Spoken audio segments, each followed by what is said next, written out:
vídeo já vai começar, mas antes, não se esqueça de se inscrever neste canal e ativar as nossas notificações.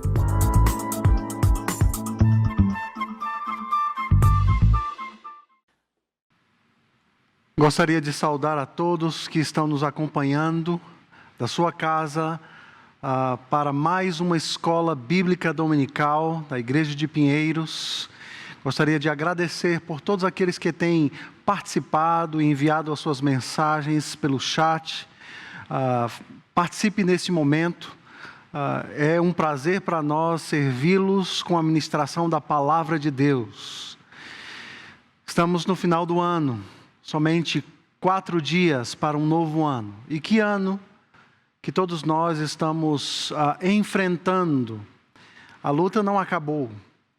As dificuldades, as tristezas, tantas pessoas que têm razões para agradecer a Deus pelas bênçãos que o Senhor derramou em nossas vidas ao longo deste ano tão difícil. Algumas outras pessoas que estão chorando, ainda em luto, tristeza, por perderem os seus entes queridos. Todos nós estamos no mesmo barco, não somente aqui na nossa cidade, na cidade de São Paulo, mas em todo o país, em todo o mundo. Temos sido afetados por tempos tão difíceis. O que nós poderíamos pedir a Deus, de forma pessoal, na sua vida, na minha vida? O que seriam 2 ingredientes indispensáveis, fundamentais, essenciais para as nossas vidas, no ano que se avizinha, num ano novo cheio de desafios, cheio de lutas?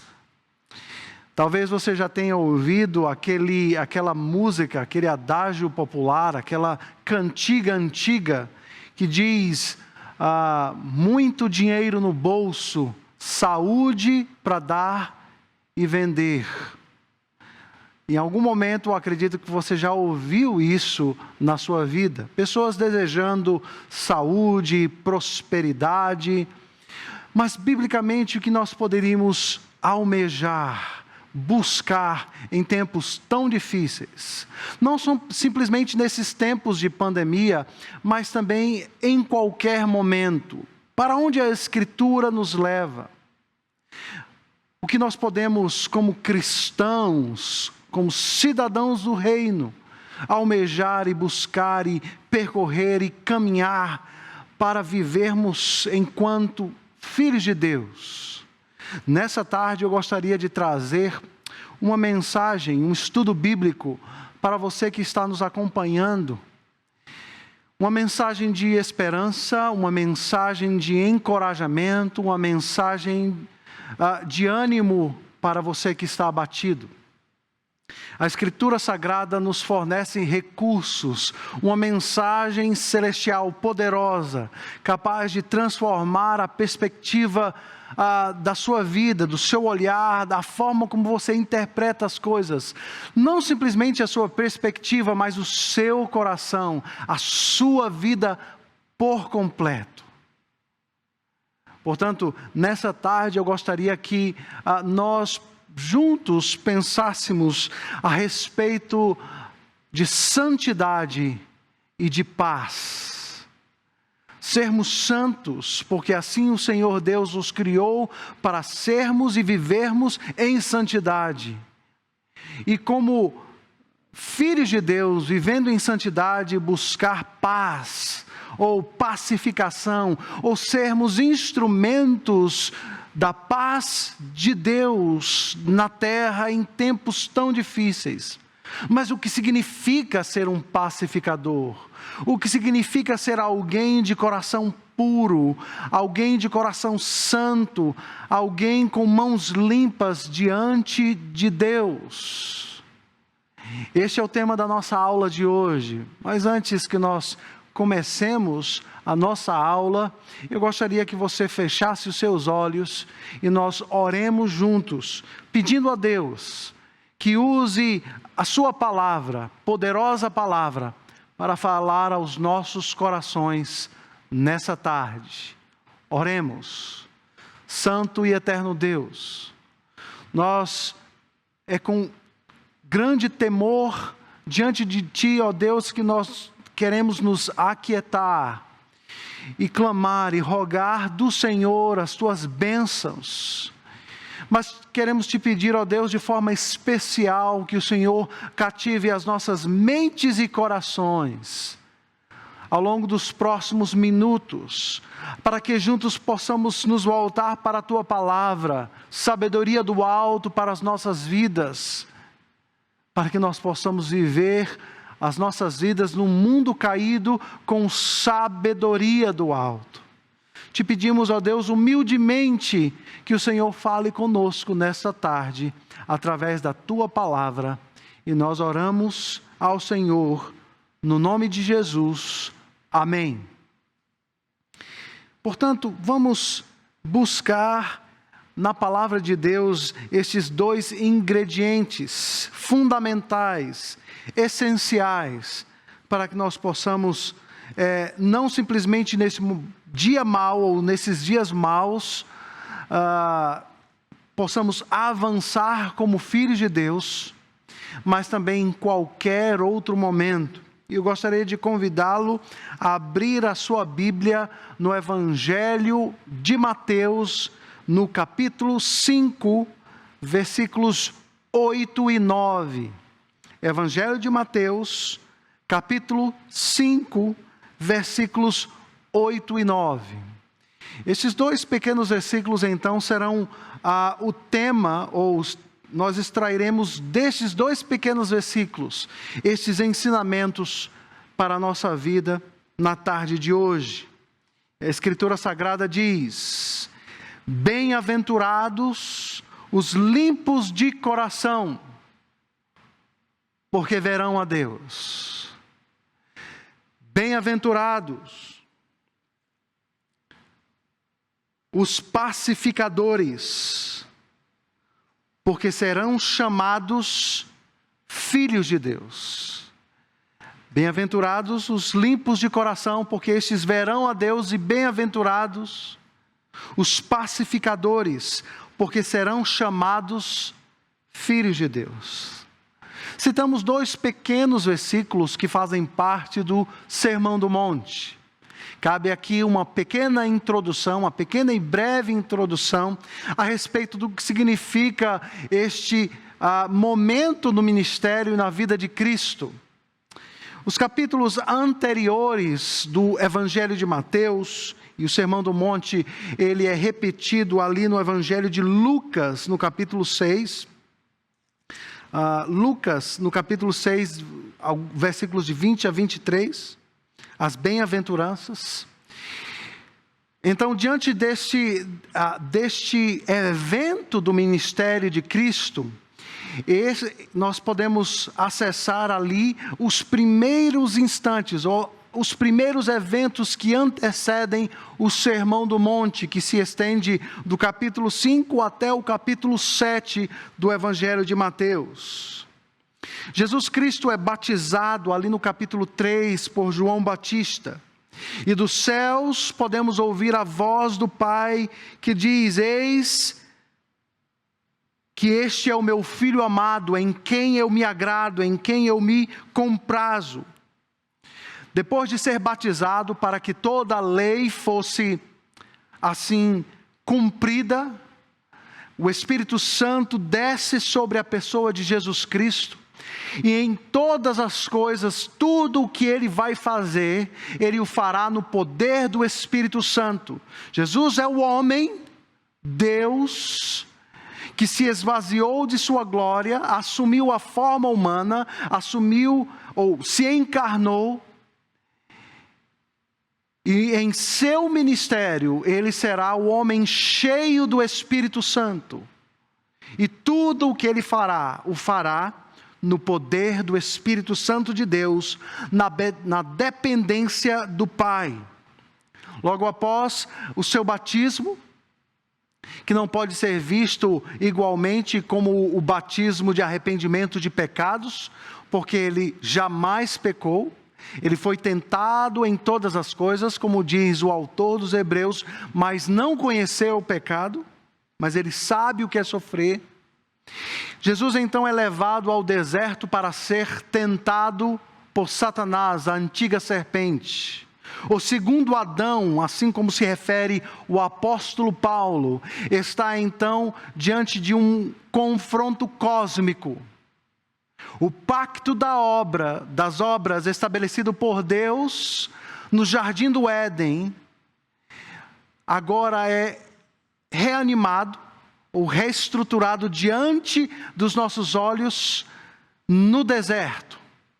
O primeiro Adão estava num paraíso, no jardim do Éden, um ente santo. Este é reprovado em um teste de fidelidade absoluta a Deus.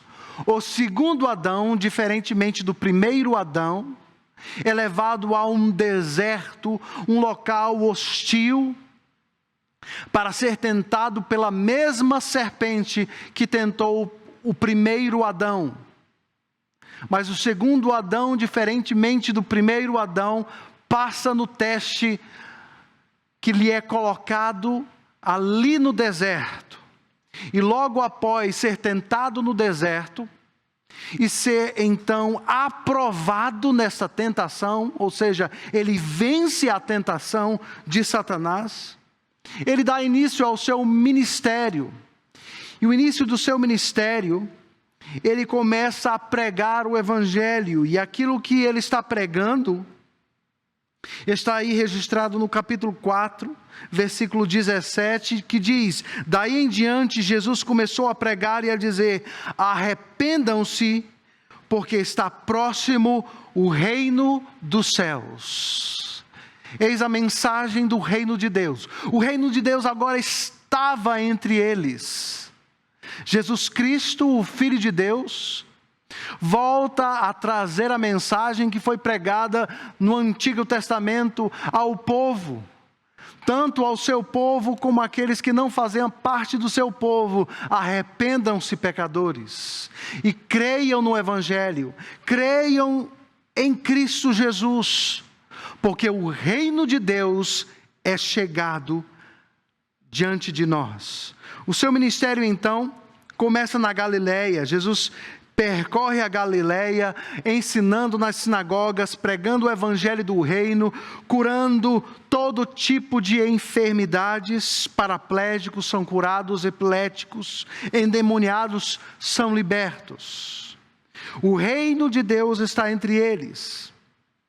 E ao fazer toda sorte de prodígios e milagres, a glória do reino vindouro, do reino futuro, está sendo demonstrado como flashes diante dos olhos daqueles que estavam ali, na Galileia, em Cafarnaum, em Jerusalém. O poder de Cristo Jesus para curar enfermos, libertar endemoniados, eram como sinais da vinda do reino, como flashes da glória futura que há de se manifestar no último dia, quando Deus vier julgar os homens e fazer novo céu e nova terra. Aqueles que foram curados ou aqueles que foram ressuscitados voltaram a morrer ou voltaram a contrair enfermidades, mas aqueles milagres realizados por Cristo ali no meio daquelas pessoas era simplesmente como uma fagulha, um flash da glória eterna do porvir, quando o poder e a glória de Deus vai redimir e restaurar todas as coisas, numa perfeita harmonia entre os céus e a terra. Podemos olhar para esses eventos do ministério de Jesus como uma antecipação, como se a eternidade, por alguns instantes, pudesse invadir a temporalidade, trazendo diante dos olhos dos homens a glória e o poder de Deus. O conteúdo da mensagem do reino: arrependam-se, pecadores, porque é chegado o reino de Deus. Uma das coisas mais fascinantes do Evangelho de Mateus é que este Evangelho começa e termina com a noção de que Jesus é rei. Jesus é rei. Em sua genealogia nos é dito que ele é descendente do rei Davi. E o Evangelho de Mateus acaba no capítulo 28, nos trazendo a grande comissão. E lá nós ouvimos, e nós podemos ler, toda a autoridade, Jesus falou, me foi dada nos céus e na terra. Portanto, vão e façam discípulos de todas as nações, de todas as raças, batizando-os em nome do Pai, do Filho e do Espírito Santo, ensinando-os a guardar tudo aquilo que vos tenho ordenado. O Evangelho de Mateus, então, ele é dividido em 5 grandes blocos de pregação. E esses 5 grandes blocos de pregação respondem a 3 perguntas. O que é o reino de Deus? Como o reino de Deus funciona? E como este reino virá? Portanto, o Sermão do Monte é o primeiro destes 5 blocos de ensino a respeito do reino de Deus. O Sermão do Monte é o mais fundamental dos ensinos de Jesus sobre o que significa ser um cristão, um cidadão do reino, um filho de Deus, um discípulo de Jesus Cristo. O Sermão do Monte não começa ensinando o que é que você tem que fazer para se tornar um cristão, mas ele começa ensinando o que é um cidadão do reino. Na fé cristã, o ser precede o fazer. Não é o que fazemos ou o que deixamos de fazer que nos caracteriza como cidadãos do reino, mas o que somos, a nossa identidade, o que nós somos. Primeiro, ele nos chama, nos torna filhos, nos chama, nos justifica, nos torna filhos. Começa então um processo de santificação até que sejamos glorificados. Então, os cidadãos do reino, descritos ali em Mateus capítulo 5, no Sermão do Monte, o primeiro desses blocos, falam o que é o cidadão do reino. E então, os cidadãos do reino, sabendo de sua identidade, vão viver sobre a face da terra, baseado naquilo que são. Os nossos versículos, então, nos trazem esses 2 princípios, essas 2 características do cidadão do reino dos céus. Bem-aventurados limpos de coração, porque verão a Deus. A palavra bem-aventurado pode ser também traduzida como felizes são os limpos de coração, porque verão a Deus. Bem diferente do conceito de felicidade que nós temos na sociedade pós-queda. Não simplesmente a sociedade de hoje, mas a sociedade desde que foi expulsa do Jardim do Éden, modificou os valores. Os seus valores não são os valores do reino de Deus. Segundo a Escritura Sagrada, o homem feliz é aquele homem que medita na lei do Senhor. E na sua lei tem prazer. O prazer do homem, cidadão do reino, não está nas coisas deste mundo, mas está na lei do Senhor. O texto, o versículo 8 do capítulo 5 de Mateus nos diz: felizes são os limpos de coração, porque os limpos de coração verão a Deus. Aqui mais uma vez vemos a mensagem do Antigo Testamento sendo anunciada. No livro dos Salmos, no número 24, particularmente os versículos de 3 a 4, nós podemos ler: quem subirá ao monte do Senhor? Quem há de permanecer no seu santo lugar? E a resposta é: aquele que é limpo de mãos e puro de coração. Essa é a mensagem do Salmo 24, versos 3 e 4. Quem pode estar na presença de Deus? Quem pode subir ao monte e estar diante do Altíssimo? Senão aqueles que têm as mãos limpas, aqueles que são puros de coração. Sejam santos, porque eu sou santo. Levítico capítulo 11, versículo 45, parte B. O livro de Levítico no Antigo Testamento, parte do Pentateuco, ou seja, dos 5 primeiros livros da Bíblia, nos traz o moto de santidade. O livro de Levítico vai ensinar o povo de Israel a adorar o Deus da aliança, o Deus pactual. Eles são primeiro libertos do cativeiro do Egito. A eles, Deus dá a lei de Deus, e Moisés, eis aqui um paralelo do Sermão do Monte e da lei de Moisés sendo entregue a ele. Moisés sobe o monte para receber a lei de Deus.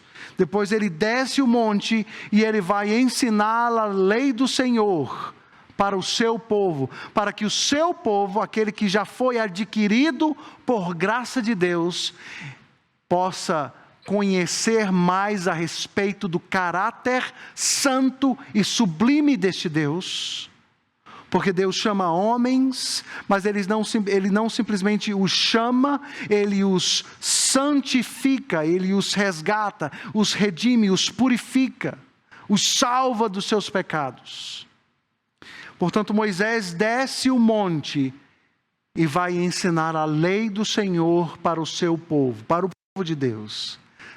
No Sermão do Monte, Jesus sobe o monte e prega-lhes a mensagem do reino de Deus para aqueles que estão sendo alcançados, os discípulos que estão ali ao redor dele. Portanto, o livro de Levítico nos remete ao tema da santidade, da pureza de coração, das mãos limpas. Paulo, escrevendo a sua carta à igreja de Éfeso, no capítulo 1, no versículo 3, nos diz: antes da fundação do mundo, Deus nos escolheu nele, em Cristo Jesus, para sermos o quê? Santos e irrepreensíveis diante dele.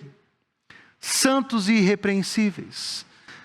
A doutrina da predestinação, a doutrina da eleição, nos é ensinada não simplesmente no Novo Testamento pelos autores do Novo Testamento, mas de capa a capa da Escritura nos fala que Ele nos chamou para sermos santos e irrepreensíveis. A vida de santidade, a pureza no coração, ou o processo de santificação, é um sinal, é uma característica daqueles que foram alcançados por esta graça divina.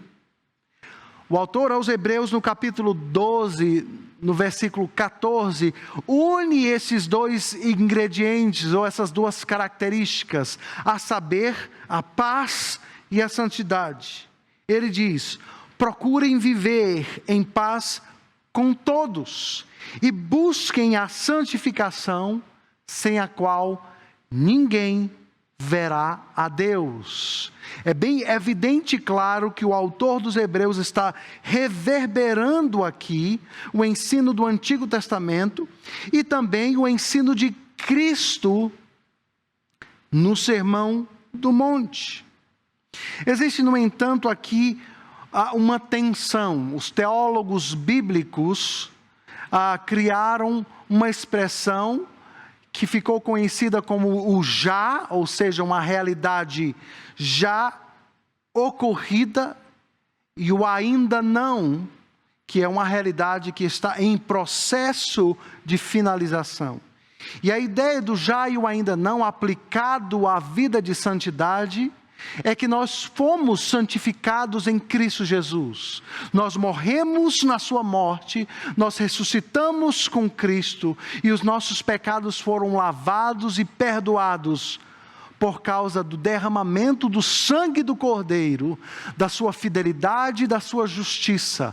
A justiça de Cristo, pela fé, é imputada em nossas vidas, ou creditada pela fé naquele que crê no Evangelho. Mas a obra de Cristo ainda está acontecendo em nossas vidas, ao passo que nós somos santificados progressivamente. Paulo, escrevendo a Tito, no capítulo 2, diz que a obra de Cristo é o fundamento da santificação, através da qual nós somos redimidos, ou seja, salvos, perdoados dos nossos pecados e somos purificados de toda a iniquidade. Ou seja, essas duas obras, a saber, a salvação e a santificação, elas estão acontecendo. Tanto Paulo como Pedro fala da salvação como um processo final e como um processo progressivo. Somos salvos, mas estamos sendo santificados. O pecado ainda está presente. Paulo chama esta presença e fala a respeito disso quando ele se refere à carne, ao velho homem que ainda habita em nós. Portanto, os cidadãos do reino de Deus, eles podem provar dessa pureza hoje. No entanto, não de forma plena. Estão em processo de santificação. Paulo menciona esta realidade espiritual progressiva ali em sua carta, na segunda carta aos Coríntios, no capítulo 3, no versículo 18, que diz: "E a todos nós, com o rosto descoberto, contemplando a glória do Senhor, somos transformados de glória em glória, na sua própria imagem, como pelo Senhor, que é o Espírito", ou o Espírito. Eis aí a realidade trazida por Paulo de uma obra progressiva, onde estamos sendo transformados à imagem do seu Filho. Queridos, que mensagem gloriosa para aqueles que estavam ouvindo. A igreja de Corinto, uma igreja cheia de problemas, cheia de defeitos, cheia de pecadores, como é a nossa igreja hoje, pecadores alcançados pela graça de Deus. A luta contra o pecado, na luta contra o pecado, temos a certeza de que o pecado será banido para sempre. E assim seremos um dia livres da presença do pecado. Fomos livres da condenação do pecado, mas ainda não da presença do pecado. Seremos plenamente purificados em nosso coração no último dia.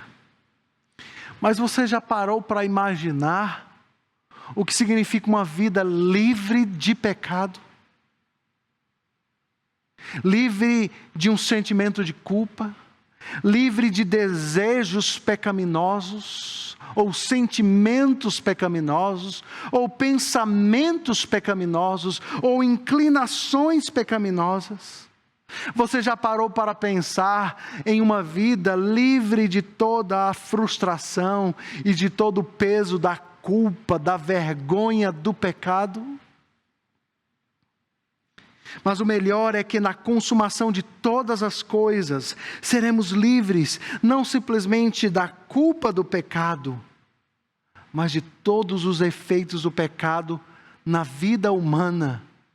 E não simplesmente na vida humana, na criação de Deus. Paulo, escrevendo aos Romanos no capítulo 8, diz que é com grande expectativa que a criação, a natureza espera a redenção dos filhos de Deus, o último dia, para que todas as coisas sejam assim redimidas. Todo o mal que ainda habita em nós, expurgado e banido para todo sempre. Você já imaginou uma vida sem pecado em meio aos nossos relacionamentos? Nós ouvimos hoje pela manhã a respeito disso, da oportunidade que Deus nos dá de reconciliação, de pedir perdão, de conviver. E na convivência familiar nós temos as tensões, as dificuldades, as desavenças. Às vezes falamos palavras mal faladas ou malditas. Pessoas às vezes ferem umas às outras, não às vezes, mas muitas vezes. Mas você já imaginou um mundo livre de relacionamentos quebrados? Relacionamentos que muitas vezes se tornam nocivos e danosos? É isso que esse texto de Mateus capítulo 5, o Sermão do Monte nos fala, nos traz essa esperança. Livres de toda lágrima, de toda ferida, de todos os problemas e relacionamentos quebrados, de toda manipulação, ou traição, ou inveja, de todo abuso ou rebelião. O resultado de um coração puro, ou seja, o resultado mais almejado deste efeito de termos mãos limpas e um coração puro, é ver Cristo face a face. Isso é glorioso. Você pode imaginar o que significará ver o nosso Redentor face a face? Os discípulos que já estavam ali convivendo com Jesus, por alguns anos disse: olha, Senhor, nós já te conhecemos, mostra-nos o Pai. Jesus Cristo olha para eles e diz: olha, vocês estão comigo há tanto tempo, e vocês me pedem para ver o Pai. E eis a grande revelação de Jesus Cristo aos seus discípulos: aquele que vê a mim, vê o Pai. Aquele que vê a mim, vê o Pai. Abra sua Bíblia aí em Colossenses, carta de Paulo aos Colossenses, no capítulo 1, versículos de 15 a 20. Colossenses, capítulo 1, versículos de 15 a 20. Diz assim: Ele é a imagem do Deus invisível, o primogênito de toda a criação.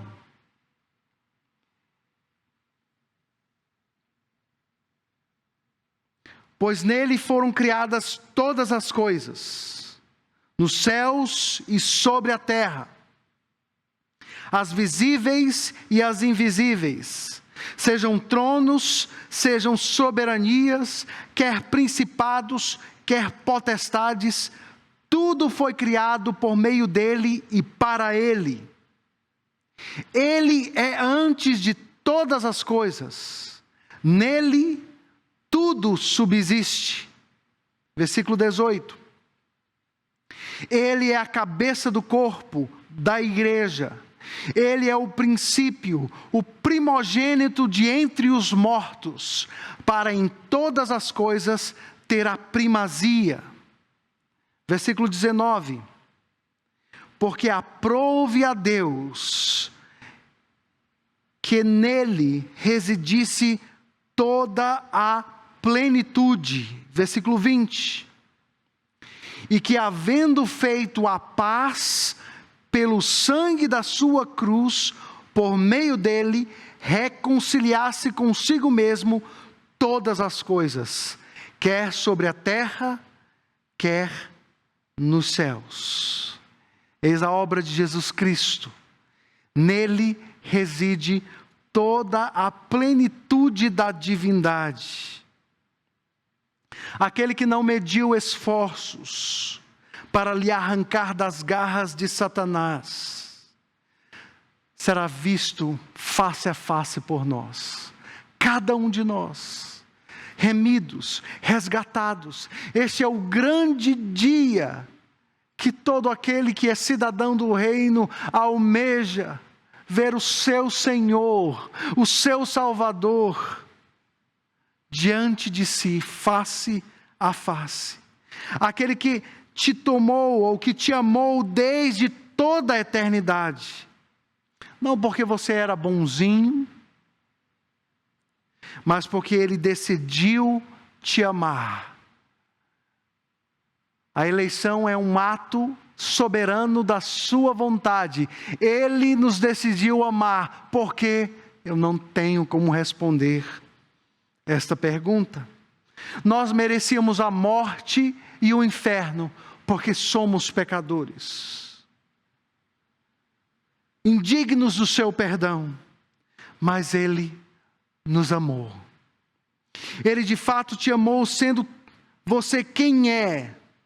Não importando o que você fez na vida, Ele veio para os doentes e pecadores. Se você me ouve nessa tarde, e você sente ou se sente como um pecador, indigno do perdão e do amor de Deus, é para você que bate no peito e diz: miserável homem sei que sou. É para pecadores que Jesus Cristo veio, para salvar pecadores.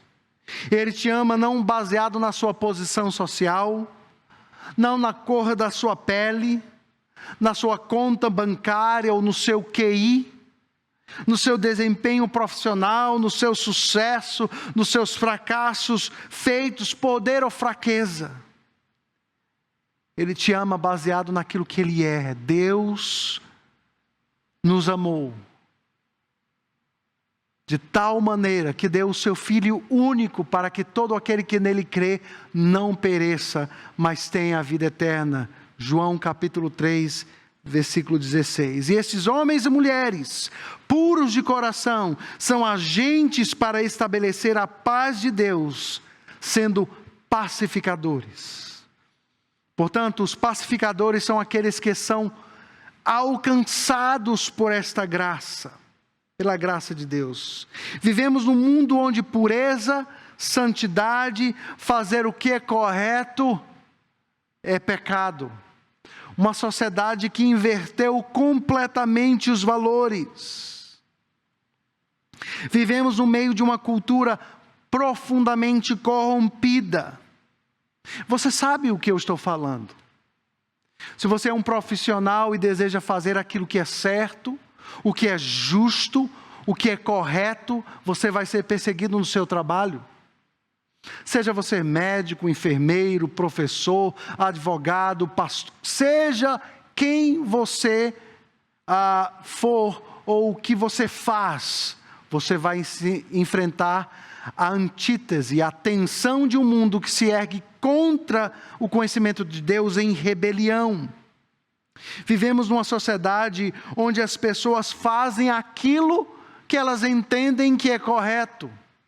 Simplesmente algo que já acontecia na Escritura, no livro de Juízes, nós temos acesso a isto, que as pessoas faziam aquilo que elas entendiam que era correto. Os filhos de Deus são puros de coração, ao passo que são transformados progressivamente pela obra de Deus em suas vidas. Queridos, esta é uma marca que todos nós precisamos. Santidade, corações puros. É só com um coração cada vez mais puro ou purificado que podemos enfrentar tudo o que estamos enfrentando. Em dias maus, ruins, cheio de confusão, dias nebulosos. É o amor a Cristo, o amor à palavra, que nos manterá firmes diante das provações. E não se enganem, Deus está provando a sua igreja, os seus filhos, para que a nossa fé se fortaleça, para produzir um avivamento no meio da igreja. Muitos estão dormindo, estão brincando de serem crentes, cristãos. Deus quer levantar uma igreja poderosa, uma igreja comprometida com o Evangelho, uma igreja santa e purificada, que faz diferença no mundo que jaz no maligno, que prega a mensagem com intrepidez e ousadia. Esta é a diferença dos cidadãos do reino, dos cidadãos deste mundo. Mas a segunda característica nos fala o versículo de número 9, capítulo 5. Bem-aventurados os pacificadores, porque serão chamados filhos de Deus. A nossa história, queridos, pós-queda, tem sido uma história de guerras, de confrontos, de conflitos, de mortes. Se olharmos para a história, não seremos capazes de contar o número de guerras, desde a antiguidade até os dias de hoje. Não seremos capazes de contar os feridos, não seremos capazes de contar os mortos. O próprio cenário político militar do Sermão do Monte acontece dentro de um período onde o Império Romano está em expansão, ou seja, em meio a guerras. Os judeus achavam que o Messias seria um líder político-militar que estabeleceria um rei no terreno de Israel na presente época. Ao mesmo tempo, vivemos num mundo onde pessoas estão em guerras, um mundo cheio de ódio, disputas, um mundo onde famílias estão em guerras, pessoas estão em guerras, sistemas em guerras. O mundo caído está em constante guerra. Homens se levantam tentando estabelecer leis e governos que possam promover a paz mundial. Mas apesar de todos os esforços humanos, estamos em guerra. Continuamos em guerras. O nosso país está em guerra.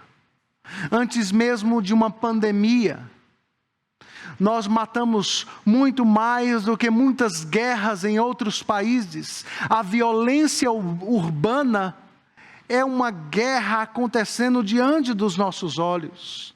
O país está dividido em guerra. No nosso país se mata mais do que muitas guerras.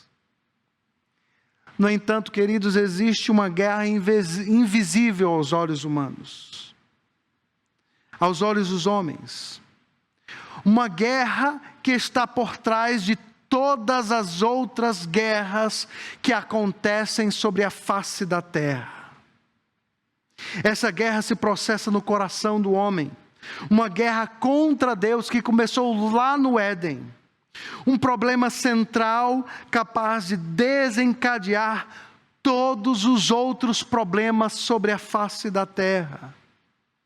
Se olharmos para a grande história da redenção, para a grande história da salvação, na Bíblia veremos a Cristo como o grande pacificador. Esta é a mensagem do Evangelho. Ele estabelece paz entre o homem e Deus, entre os homens e Deus. A guerra que se processa no nível do coração, ou lá no interior de cada um de nós, é a guerra que gera todas as outras guerras. O pecado no coração do homem, a maior catástrofe da raça humana. Não foram as grandes guerras mundiais, mas foi o que aconteceu lá no Éden, na rebelião dos nossos primeiros pais contra o Deus glorioso, Criador dos céus e da terra. Jesus não somente estabelece paz entre os homens e Deus, mas nele toda a ordem criada, afetada pelo pecado, será redimida. E assim a perfeita harmonia entre os céus e a terra será novamente estabelecida. No novo céu e na nova terra, eis o Shalom de Deus sobre a face da terra. Porque o Shalom não é simplesmente a ausência de guerras humanas, mas a perfeita harmonia entre os céus e a terra. Deus, o Criador, e as criaturas. Mas como esta ordem será restabelecida na prática? E eis aí então a grande loucura do Evangelho. Deus, em sua soberana vontade, chamou você para participar disso, ser um pacificador. Ele escolheu homens e mulheres como instrumentos em suas mãos para restabelecer a paz com Deus através da loucura da pregação, da mensagem do Evangelho, da mensagem do reino. Portanto, os filhos de Deus, como cidadãos do reino de Deus, também possuem esta característica. Eles são pacificadores.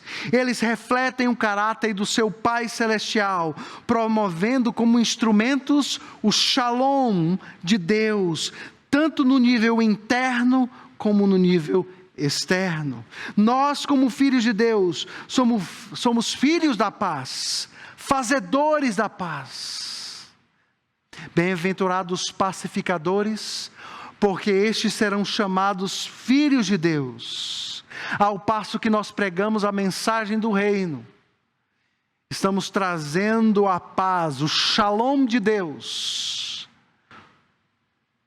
naquele formato, o já e o ainda não.